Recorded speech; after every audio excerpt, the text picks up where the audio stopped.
बिस्मिल्लाहिर्रहमानिर्रहीम, अस्सलाम वालेकुम नाज़रीन। दो रुपये रिपोर्टर्स बेंच आपके सामने हाजिर हैं। और नाज़रीन, इमरान खान साहब के खिलाफ इंतहाई बरगिरफ्तारी के साथ जो केसेस चल रहे थे, रात को 9 बजे तक, 10 बजे तक, 12 1 बजे तक समातें होती रहीं और फैसले होते रहे।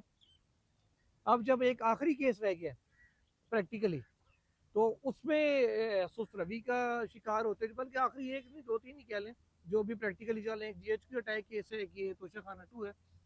ये इनमें बिल्कुल ही उन्होंने कह लें कि एक्सीटर से पाँव उठा लिए और यह कह लें कि चौक में गाड़ी रोक दी है। इस किस्म की सिचुएशन हुई हुई है। और कल बताया गया था कि जी तोशा खाना की आज होने वाली समात नहीं होगी। और आज सुबह जो तारीख आई है वो 26 मार्च बताई गई है। आज क्या तारीख है सुहेल साहब? आज 11 मार्च है। 11 मार्च है। इतनी लंबी डेट कभी इमरान खान के केस में? देखिए 17 फरवरी के बाद से अभी तक कोई समात नहीं हुई अडयाला जेल में। तो और प्रैक्टिकली 1 महीने की रिटायरमेंट होगी। हाँ, और ये केस वो था जिसमें 20-25 गवाह हैं, आधे से ज्यादा हो चुके हुए थे। ये चल रहा होता तो इसमें आज सजा भी हो चुकी है। एक एंगल तो इसका ये है, तो सजा नहीं हुई, केस नहीं चला। दूसरा एंगल इसका ये है, जो कहा जाता है, पीटीआई का जो दावा है जी कि इमरान खान की डेली, चूंकि वहाँ से स्टेटमेंट्स आती थी, डेली मुलाकातें होती थी, और इमरान खान एक प्रैक्टिकली इस पोजीशन में आ गए थे कि वो डेली मैसेजिंग से, डायरेक्ट मैसेजिंग से एक अपोजिशन अलायंस इकट्ठा कर रहे थे। शायद खान अब्बासी को उन्होंने मैसेज दिया, बाकी सारे लोगों को। तो वो मैसेजिंग जो है ना, वो रोकी गई है कि फिलहाल सजा देना छोड़ें, फिलहाल इस बंदे को जो है ना रोकें। तो इसलिए वो सारा हार्ड किया गया था। लेकिन आज से दोबारा मुलाकातें तो हो रही हैं। आज भी 6 मुलाकात, वकला अभी सब हाँ, भी मुलाकात कर रहे हैं। तो मुलाकात हफ्ते में 2 बार भी हो तो वो पॉलिटिकल कम्युनिकेशन तो हो ही सकती है। पार्टी डायरेक्शन होती है, वो दे ही सकते हैं। सिर्फ केस नहीं चल रहा, ये क्योंकि केस जब चलता है तो फिर इमरान खान की पॉलिटिकल स्टेटमेंट्स भी आती हैं, फिर साथियों से गुफ्तगू भी होती है, हाँ, फिर वो एक अलग खबर भी बनती है, फिर उस खबर की रोशनी में फिर खत भी जाते हैं। ठीक है, तो एक तो खत जो है ना वो बड़ा परेशानी का बायस है कि भाई अंदर डिक्टेट करा देते हैं किसी से, या किसी को बता देते हैं पॉइंट स्क्रीन पे जाके लिखो, फिर आर्टिकल छप जाते हैं इंटरनेशनली। ये बहुत सारी चीजें थी। ये मेरा ख्याल तो है। जब हो तो वापिस सकते, आज 6 वकील मिलने हैं, कोई एक अदा कोई पॉइंट वो दो चार बता देंगे कि ये जाके लिख दो। हाँ हाँ, वो तो सलमान अकरम राजा को वो अगर इशारा दें कि इस सब्जेक्ट पे लिखना है तो वो लिख देंगे। ठीक वही है, ना। तो वो तो बात ही नहीं है। आ, दूसरा जो असल मामला है ना, वो उनका, इमरान खान का इस वक्त सदीक जान साहब ने एक खबर दी है कि जी कॉन्फिडेंस बिल्डिंग मेजर्स चल रहे हैं अच्छा। और वो शुरू होने जा रहे हैं। और उसके तहत इमरान खान का साथी ट्विटर अकाउंट, पीटीआई ऑफिशियल का जो अकाउंट, ये थोड़ा खामोशी इख्तियार करेंगे।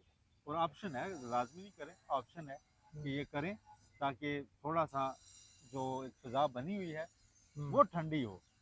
फिर उसके बाद पीटीआई को सियासी तौर पे अंदर से पीटीआई के लोग मशवरा ये भी दे रहे हैं, जो सियासी सोच रखते हैं, वो समझते हैं कि देखें, हमें वेट था कि हुकूमत में कोई पहल या दरार कब पड़ती है, तो नेहरू के मामले में पूरा शिगाफ पड़ चुका है।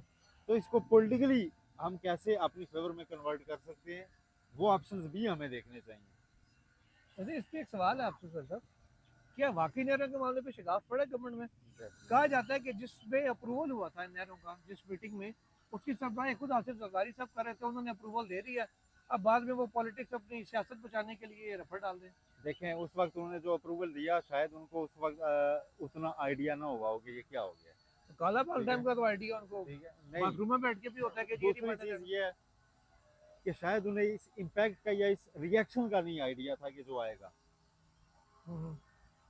जब इसको, अब किसने ये बनाया है रिएक्शन, ये उमर यूब और पीटीआई ने मुसलसल इंटरव्यूज में, टॉक शोज में, असेंबली में, हर जगह बोल बोल के कहा कि पीपल्स पार्टी सिंध के लोगों का पानी बेचने जा रही है अपने मुकदमात बचाने के लिए।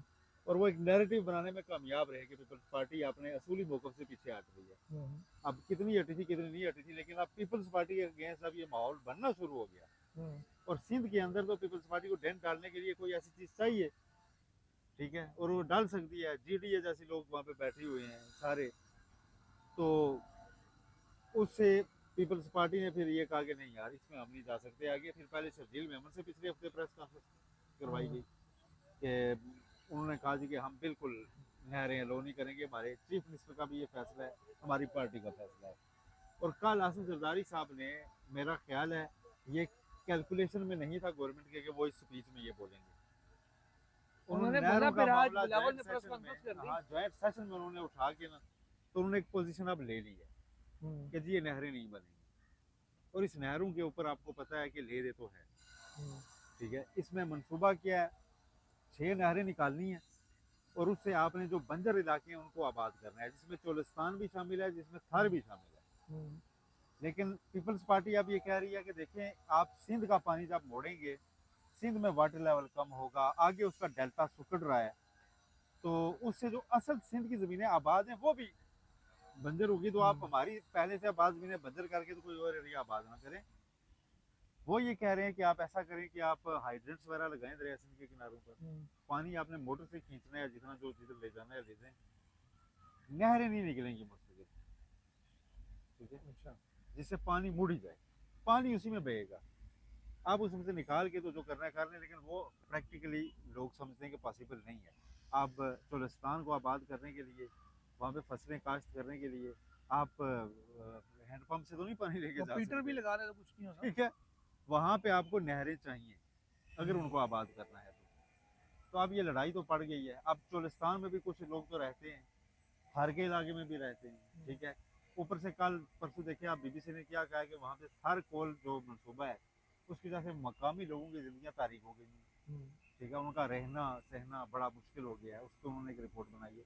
तो मसाइल तो जन्म ले रहे हैं। अब पीपल्स पार्टी को अपनी वाइजली सियासत वो करनी है, वो सिंध कार्ड उन्होंने निकाल लिया है और वही उन्होंने बचाना है। और शायद उनको, मेरा ख्याल है, वाइस डिसीजन उनके लिए बनता भी है कि उन्होंने सिंध से वोट लेना है। पंजाब में तो उनका वोट है नहीं इस वक्त। अब सिंध बचाएंगे, चारों सूबों की सिंध बचाएंगे तो खुद अंदर हो जाएंगे, ठीक है। तो ऐसे में एक नेशनल लेवल पे सोच तो पैदा हो सकती है ना यार, कि देखा ना आखिर इलाकाई जमात है, ठीक है, तो हमें एक नेशनल लेवल की जमात चाहिए जिसको कोई एरिया बचाना, कोई कम अज कम इसकी लालच ना होती है हमने फलां एरिया बचाना है, ठीक है, जो कौमी इशूज पे बात करती हो कि इंसाफ का बोलबाला होना चाहिए, रूल ऑफ लॉ होना चाहिए, ठीक है, और तरक्की करना चाहिए, ठीक है, केकड़ा की खुदाई होनी चाहिए, ठीक है। तो ये अब पीटीआई के अंदर से लोग कह रहे हैं कि यार वो आप ही हैं और ये आप बताएं कि हम ही हैं, ठीक है, और हमसे दूर रह के आपको ये मसाइल होंगे, और जो हम और आप चल सकते हैं वो कोई नहीं चल सकता। आप एक न एक सतह पे आगे फंस जाएंगे, क्योंकि उन्होंने नस्लों की सियासत बचानी है, या कौमी सतह के प्रोजेक्ट्स करने ही नहीं देंगे। जिसने अपनी नस्लों की सियासत बचानी है तो सारी नस्ल आनी नहीं सियासत तो आओ इकट्ठे चलिए। ये पीटीआई के अंदर एक मशवरा पाया जा रहा है कि जी वाई नॉट, एक मौका मिला है, हम उसमें अपना सियासी ऑप्शन क्यों ना निकालें। लेकिन सियासी ऑप्शन कौन निकाले? बैरिस्टर गौर निकालें? नो, नहीं निकाल सकते। बाहर जितने इनकी क़यादत मौजूद है वो नहीं निकाल सकती। शाह महमूद कुरैशी इस बात में, लेकिन वो बाहर होते इस वक्त सूरत डिफरेंट होती। लेकिन पीटीआई को ये सोचना चाहिए था। जरा मुख्तलिफ है। ये Asad Qaiser is in position जो ये कर असद सकते कैसर साहब हैं, उमर पोजीशन अयूब में साहब हैं। कर सकते हैं। नहीं ना, देखें यहाँ पे आपको पंजाब और सिंध की बॉर्डर का सियासतदान चाहिए। शाह महमूद कुरैशी साहब सिंध में मरीद रखते हैं, हाँ वो तो ठीक है। और असद कैसर साहब का भी रोल है पॉलिटिकल, लेकिन वो इधर के जिरगे करा सकते हैं, वो केपीके के मसाइल हल करवा सकते हैं। वो एक नेशनल लेवल पे एक सियासी जमात के लिए रास्ता निकालना ना, उसके लिए वो एक उस तरह का तजुर्बा चाहिए जो मतलब आपको शाह महमूद कुरैशी नजर आए। फिर हालत जमशेद दस्ती साहब ने बॉर्डर एक बात मुझे बताएं, हाँ। बैरिस्टर गौहर अली खान जाते हैं या ये सारे चले जाते हैं मौलाना के पास, तो उसमें वेट होगा, या शाह महमूद कुरैशी जाएं जाके बात जो करें उसमें वेट होगा। शाह महमूद कुरैशी का डेफिनेटली स्ट्रेचर बहुत हाई है, ठीक है, तो वो हर जगह पे बात कर सकते हैं, ठीक है। शाह महमूद कुरैशी को निकलवाना पीटीआई की प्रायोरिटी होनी चाहिए थी, लेकिन पीटीआई शशोपंज में रही कि शाह महमूद कुरैशी के मौका परस्त तो नहीं है, कहीं वो इसी मौके की तलाश में तो नहीं है, कहीं ये गेम तो नहीं हो रही कि शाह महमूद कुरैशी को अंदर बिठा के लीडर बनाया जा रहा है और बाद में आके वो पार्टी पे कब्जा कर ले। यार इन चीजों से निकले। अच्छा, वो शाह महमूद कुरैशी बेचारे से मिलने भी कोई नहीं जाता होगा। ये चीज अब कम अज कम ये रेलिवेंट हो चुकी है कि पीटीआई के अंदर से एक बंदा उठेगा, अपनी शाख लेके निकलेगा और वो पीटीआई पे छा जाएगा। इस वक्त की डायनामिक्स ये है कि जो इमरान खान के साथ है वो पीटीआई है, जो नहीं है सो नहीं है। वो नहीं है, बात खत्म हो गई। शेर अफजल मरवत बहुत बोला करते थे, कल पार्लियामेंट के बाहर बोल रहे थे, ऐसे ही साफी से लगे हुए थे, तो जरताज गुल साहब आ गई, उन्होंने आगे वही माइक यूज किया। ऐसे ही इतने फासले पे शेर अफजल मरवत खड़े, उन्होंने कहा देखें मैं भी वोट लेके आई हूँ, सारे लोग वोट लेके आए हैं, इमरान खान की वजह से हमें वोट पड़ा है, वो ना हो तो ना मैं कौंसिलर बन सकती हूँ ना ये कौंसिलर बन सकते हैं। तो शेर अफजल मरवत उसकी तरदीद नहीं कर सके। ठीक है, कहते ना मैं इस्तीफा देके जाता हूँ, लानत भेजता हूँ, मैं लड़ता हूँ लक्की मरवत से, आए मेरे मुकाबले में, मेरा कबीला है वहाँ, ऐसे ही है, नहीं कह पा रहे। ऐसे यही बात है। सुहेल साहब आगे थोड़ा सा अदालतों की तरफ आते हैं।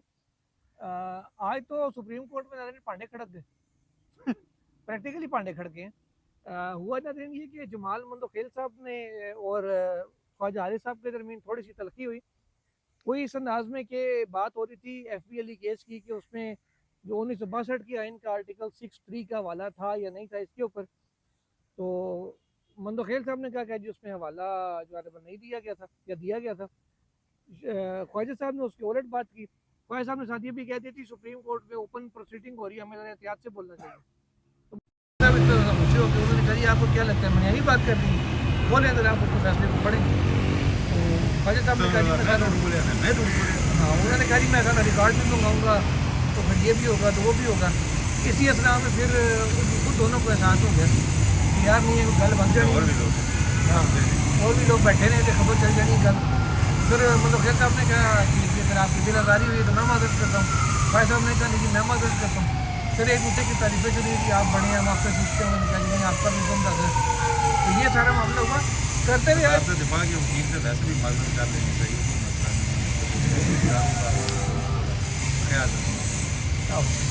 ये तो बात आपकी ठीक है। तो फिर ये बची जा रही नहीं वो कोई गुजर रहे हैं उस पर ऐसे हो रहे हैं।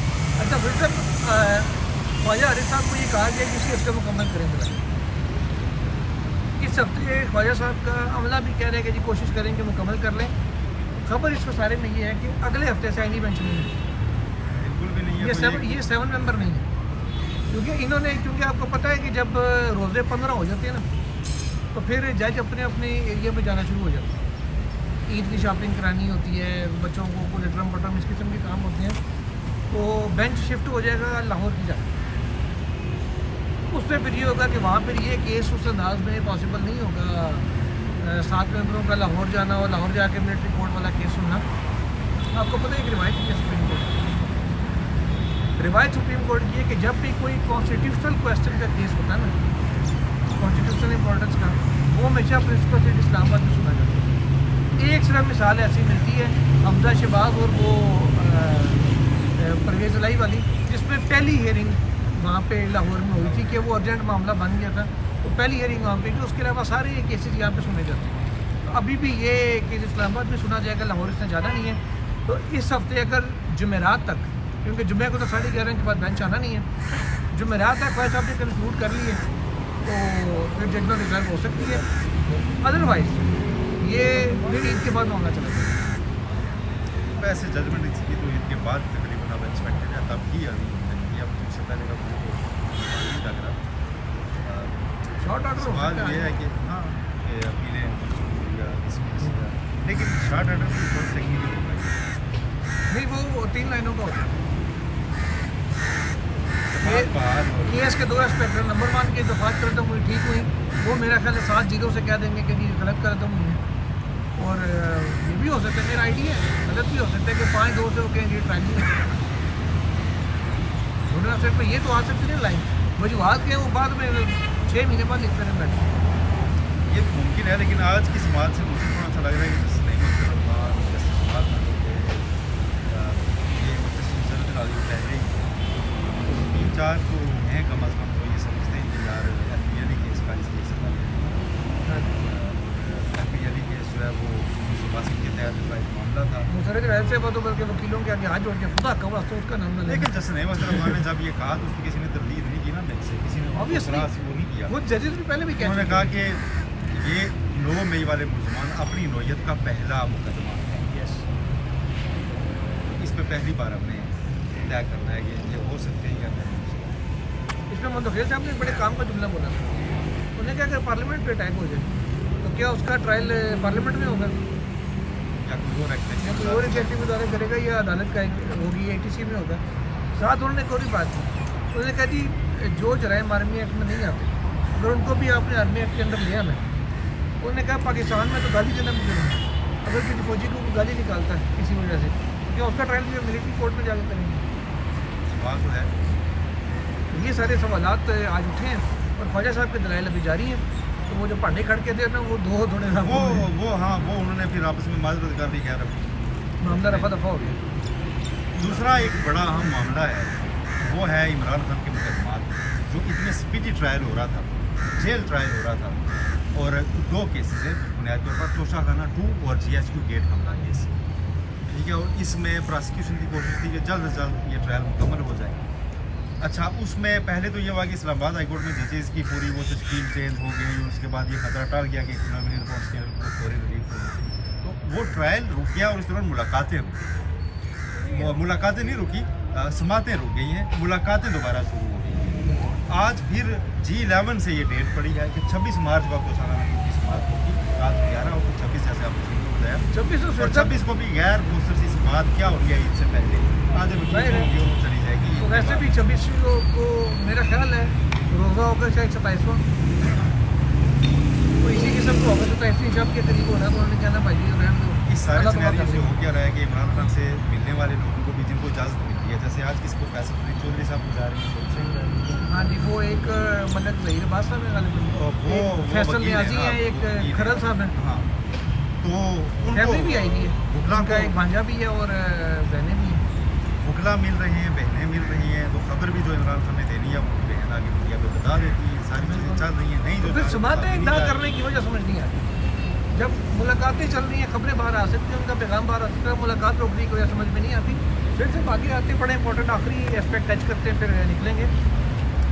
सुपर टैक्स बैकग्राउंड नाज़रीन, ये आजकल आपको खबरों में नज़र आ रहा होगा, सुपर टैक्स वो ये था 2015 में, जब 2014 में सानिया APS हुआ, तो उसके बाद ज़रब अज़ब ऑपरेशन स्टार्ट हुआ था, हम सबको पता है। ज़रब अज़ब ऑपरेशन में फिर जो इलाके मुतासर हुए थे, सारे कॉर्पोरेट बॉम्बिंग हमें होती रही है बहुत से एरियाज़ में, उसके बाद अगर उनकी बहाली का मसला था, फंडिंग तो दायरा चाहिए होती है, जब नए सिरे से आपने पूरा तबाहशुदा इलाका बहाल करना, तो लोगों को उनके घर भी बना के देने हैं, मार्केटें भी बनानी है, सड़क भी बनानी है, अस्पताल भी बनाना, स्कूल भी बनाना, फंड्स का इशू था।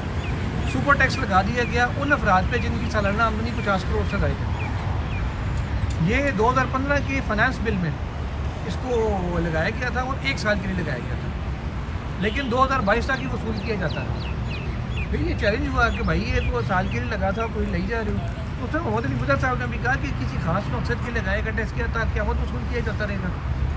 और मखदूम अली खान साहब जो इसमें कंपनियों के वकील थे, उन्होंने अपने दलाइल में ये कहा कि जनाब ये उस इनकम के ऊपर टैक्स लगा हुआ है जिसके ऊपर पहले इनकम टैक्स दिया जा चुका है, तो डबल टैक्सेशन से बचने के लिए नाम सुपर टैक्स दे दिया गया, जबकि है ही एक टैक्स ही।